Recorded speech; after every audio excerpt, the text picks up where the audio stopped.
আমরা দেখছি গাজীপুরের সন্ত্রাসী জাহাঙ্গীর, সাবেক মেয়র, যিনি 5ই আগস্টের আন্দোলনকে ভণ্ডুল করার জন্য সশস্ত্র বাহিনী নিয়ে, হুন্ডা বাহিনী নিয়ে, গুন্ডা বাহিনী নিয়ে যিনি রাজধানীর দিকে এগিয়ে আসার সময় উত্তরে ব্যাপকভাবে গণধোলাইয়ের শিকার হয়েছিলেন। সেই পলাতক জাহাঙ্গীর, তাদের গডফাদার পালিয়ে গিয়েছেন, আর উনি এখন পলাতক অবস্থায় থেকে তিনি অনলাইনে মিটিং করে নতুন করে গোটা রাজধানী সহ বাংলাদেশের সন্ত্রাস সৃষ্টির জন্য চক্রান্ত করছেন।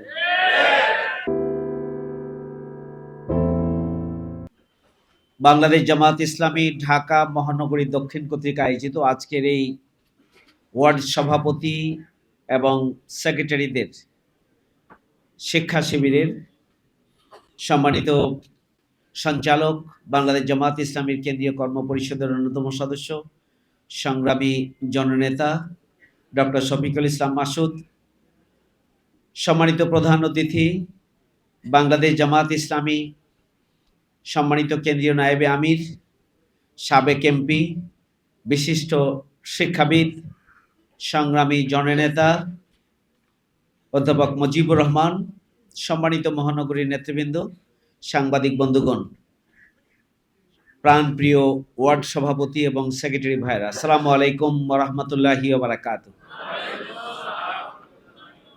আজকের এই প্রশিক্ষণ প্রোগ্রামে আমাদের প্রধান অতিথি বক্তব্য দিয়েছেন, মহানগরীর সেক্রেটারি সংক্ষিপ্ত কথা বলেছেন। বাংলাদেশ জামাত ইসলামী 5ই আগস্টের যে গণ অভ্যুত্থান, এই গণ অভ্যুত্থানের যে স্বপ্ন, উই ওয়ান্ট জাস্টিস, যে স্বপ্ন বৈষম্যমূলক বাংলাদেশ চায়, যে স্বপ্ন দুর্নীতিমুক্ত, সন্ত্রাসমুক্ত, চাঁদাবাজ মুক্ত, বসবাস উপযোগী একটি বাংলাদেশ চায়, এই যে স্বপ্ন, সেই স্বপ্ন বাস্তবায়নের জন্যই বাংলাদেশ জামাত ইসলামী তার প্রতিষ্ঠা লগ্ন থেকে কাজ করছে এবং আজকে বাংলাদেশে একটা বৈষম্য মুক্ত, দুর্নীতিমুক্ত, সন্ত্রাসমুক্ত বাংলাদেশের স্বপ্ন বাস্তবায়নের জন্য জনগণের মধ্যে একটা আকাঙ্ক্ষা তৈরি হয়েছে। আলহামদুলিল্লাহ, আজকে জনগণের আকাঙ্ক্ষা, ছাত্র সমাজের আকাঙ্ক্ষা এবং জামাত ইসলামী বাংলাদেশের যে কর্মসূচি এবং পরিকল্পনা, যে আকাঙ্ক্ষা, যে চাওয়া পাওয়া, যে লক্ষ্য এবং উদ্দেশ্য, সবটা আজকে এক মোহনায় এসে মিলিত হয়েছে।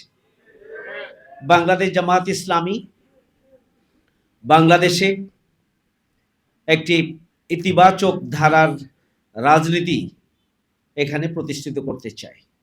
আমরা বিরোধিতার জন্য বিরোধিতা নয়, সমালোচনার জন্য সমালোচনা নয়, প্রতিশোধ গ্রহণের জন্য আমাদের কর্মসূচি নয়, বরং বাংলাদেশ জামাত ইসলামী বাংলাদেশের 18 কোটি মানুষের উন্নয়নের জন্য, 18 কোটি মানুষের মুক্তির জন্য, স্বাধীন সার্বভৌম নতুন বাংলাদেশের আজকের যে অবস্থান, সেটিকে পৃথিবীর বুকে মাথা উঁচু করে দাঁড়ানোর জন্য, আধিপত্যবাদী শক্তির বিরুদ্ধে এদেশে জাতীয় ঐক্য গড়ে তোলার জন্য বাংলাদেশ জামাত ইসলামী সবসময় তৎপর এবং বাংলাদেশ জামাত ইসলামী একটা নতুন ধারার রাজনীতি বাংলাদেশে প্রণয়ন করতে চায়। আপনারা দেখেছেন যে আমাদের আমিরে জামাত নতুন ধারার রাজনীতির একজন প্রবক্তা। তিনি 5ই আগস্টের চলমান আন্দোলনের সময় আমাদের নির্দেশ দিয়েছেন, জামাত ইসলামী বাংলাদেশ গোটা দেশেই আন্দোলনরত ভাইদের পাশে স্বাস্থ্যসেবা নিশ্চিত করা সহ শুকনো খাবার, পানি সাপ্লাই দিয়েছে এবং ছাত্র জনতার আন্দোলনের পাশাপাশি থেকে দলমতের ঊর্ধ্বে দেশের জন্য, জনগণের জন্য ভূমিকা পালন করেছে। যারা শহীদ হয়েছেন, সমস্ত শহীদ পরিবারকে আমিরে জামাতের পক্ষ থেকে নির্দেশনার আলোকে গোটা বাংলাদেশে আমরা 2 লক্ষ করে টাকা পৌঁছিয়েছি।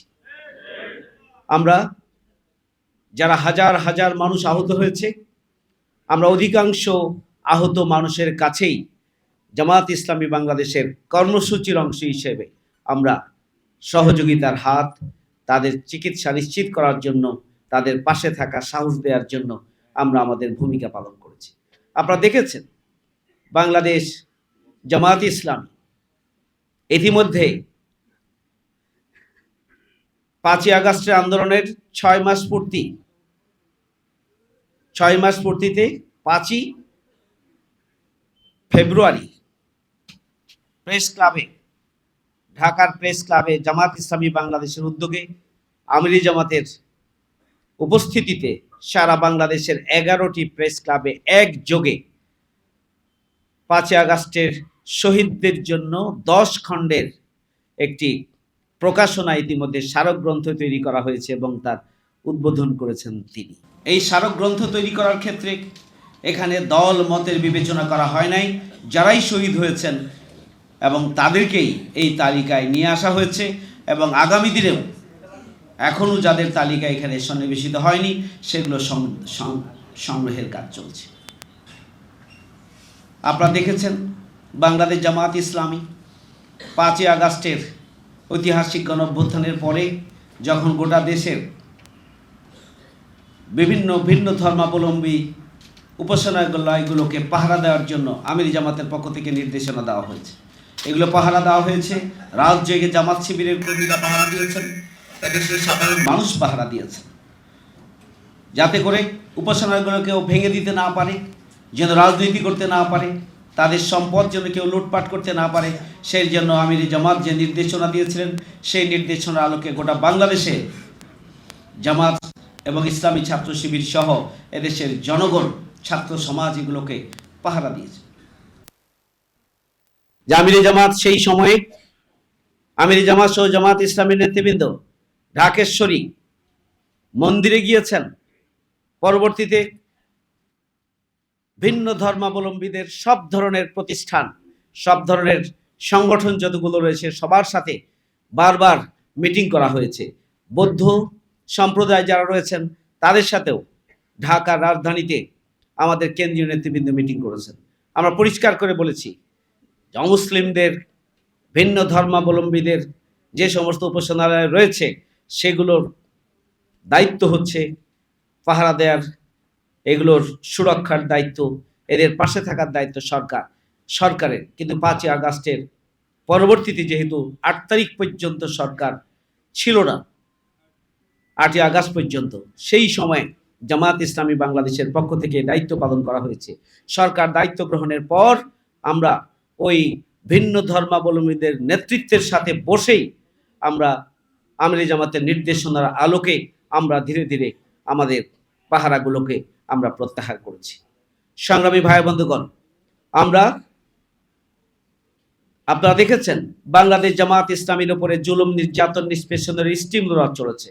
এরপরেও জামাতের আমিরের পক্ষ থেকে, জামাত ইসলামী বাংলাদেশের পক্ষ থেকে যেখানে বিপদ মুসিবত, যেখানেই নির্যাতিত নিপীড়িত মানুষ, যেখানে ভূমিধস, যেখানেই বন্যা, যেখানে অতিবৃষ্টি, যেখানে অগ্নিকাণ্ড, যেখানেই নদী ভাঙন, সেখানেই আমিরি জামাতের পক্ষ থেকে নিজে আমিরি জামাত ছুটে গিয়েছেন এবং বাংলাদেশ জামাত ইসলামীর সর্বস্তরের নেতাকর্মীরা স্থানীয়ভাবে ঝাঁপিয়ে পড়েছেন।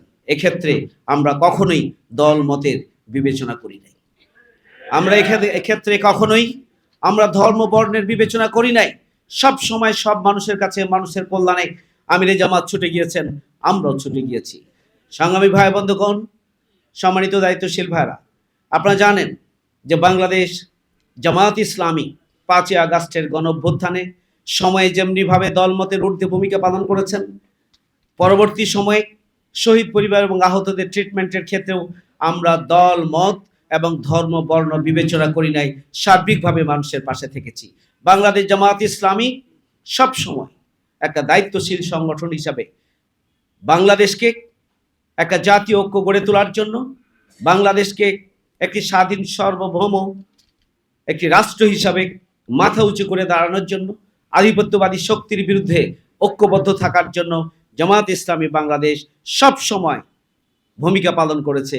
ত্যাগ এবং কোরবানির নজরানা তারা পেশ করেছে এবং বাংলাদেশকে তারা এগিয়ে নিতে চায়।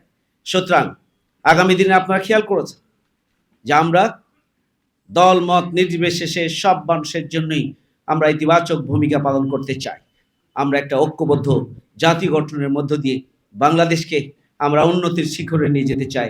সেই জন্যই বাংলাদেশ জামাত ইসলামী একটা নতুন ধারার যে রাজনীতি তৈরি করেছে, যে নতুন ধারার যে কর্মসূচি হাতে নিয়ে আজকে মাঠে নেমেছে, এটি নতুন নয়, প্রতিষ্ঠা লগ্ন থেকেই সেভাবেই আমরা ভূমিকা পালন করে এসেছি। কিন্তু এই প্রজন্ম, আওয়ামী লীগ আমাদেরকে 17.5 বছরে আমাদেরকে রাস্তায় নামতে দেয় নাই, আমরা কথা বলতে দেয় নাই, মত প্রকাশ করার স্বাধীনতা দেয় নাই। আমাদের উপরে জুলুম, নির্যাতন, নিষ্পেষণ চালানোর কারণে জামায়াত ইসলামীর যে আদর্শ, যে ইতিবাচক কার্যক্রম, সেগুলো জনগণের সামনে আমরা তুলে ধরার সুযোগও আমরা কম পেয়েছি। সুতরাং আসুন আগামী দিনের নতুন বাংলাদেশ বিনির্মাণের জন্য, আগামী দিনে বৈষম্যমুক্ত, দুর্নীতিমুক্ত, সন্ত্রাসমুক্ত নতুন বাংলাদেশ গড়ে তোলার জন্য বাংলাদেশ জামাত ইসলামী যে কার্যক্রম এবং কর্মসূচি নিয়ে ভূমিকা পালন করছে, এদেশের সর্বস্তরের জনগণ যদি জামাত ইসলামীর কর্মসূচির কে গ্রহণ করেন, আগামী দিনে নতুন বাংলাদেশ বিনির্মাণে জামাত ইসলামের হাতকে যদি শক্তিশালী করেন, তাহলেই আমি বিশ্বাস করি আগামী দিনে শহীদদের স্বপ্ন বাস্তবায়ন করা সম্ভব। সংগ্রামী ভাইয়ের আমার, আমরা দেখছি গাজীপুরের সন্ত্রাসী জাহাঙ্গীর, সাবেক মেয়র, যিনি 5ই আগস্টের আন্দোলনকে ভণ্ডুল করার জন্য সশস্ত্র বাহিনী নিয়ে, হুন্ডা বাহিনী নিয়ে, গুন্ডা বাহিনী নিয়ে যিনি রাজধানীর দিকে এগিয়ে আসার সময় উত্তরে ব্যাপকভাবে গণধোলাইয়ের শিকার হয়েছিলেন। সেই পলাতক জাহাঙ্গীর, তাদের গডফাদার পালিয়ে গিয়েছেন, আর উনি এখন পলাতক অবস্থায় থেকে তিনি অনলাইনে মিটিং করে নতুন করে গোটা রাজধানী সহ বাংলাদেশের সন্ত্রাস সৃষ্টির জন্য চক্রান্ত করছেন। সংগ্রামী ভাই বন্ধুগণ, এদেশের জনগণ ঐক্যবদ্ধ আছে। change tv.press এক ফোঁটা হলুদ নেই।